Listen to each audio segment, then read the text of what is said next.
आम्ही पहिल्यांदा सांगितलं की झेंडा कुठला जरी असला तरी अजेंडा महत्त्वाचा आहे आणि अजेंडा काय आहे तर बच्चू कडू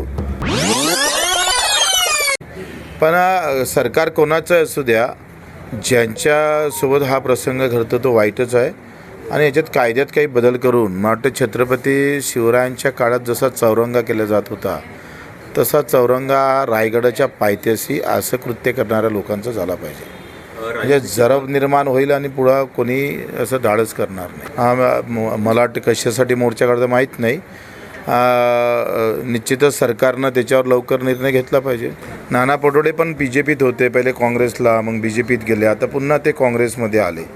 त्याच्यानं राजकारणामध्ये ह्या सगळ्या गोष्टी करत असताना आम्ही पहिल्यांदा सांगितलं की झेंडा कुठला जरी असला तरी अजेंडा महत्त्वाचा आहे आणि अजेंडा काय आहे तर बच्चू कडू शेतकरी, मजूर, दिव्यांग जे काही वंचित घटक आहे, कष्टकरी आहे, त्याच्यासाठी एक आपला एक कार्यक्रम आपण शिवसेनेत राहून राबवणार आहोत. शिवसेनेचं एक नवीन धोरणसुद्धा शेतकऱ्याबद्दल, मजुरांच्या प्रती कसं येईल, दिव्यांगांच्या संदर्भात, युवकांच्या संदर्भात एक आपण पाहतो का विभागवाईज इथं शेतीचं पिकं बदलतात. तुम्ही कोकणात जाण तर आंबा आणि काजू येतं, मच्छीमार येतं. मराठवाड्यात आणि विदर्भात आले तर इथं करोडो शेतकरी जास्त आहे. इथे जिल्हा विभाग बदलला तर पिकं बदलतं. त्याचे विभागवाईज धोरण झाले पाहिजे आणि यासाठी मोठ्या शक्तीची गरज होती.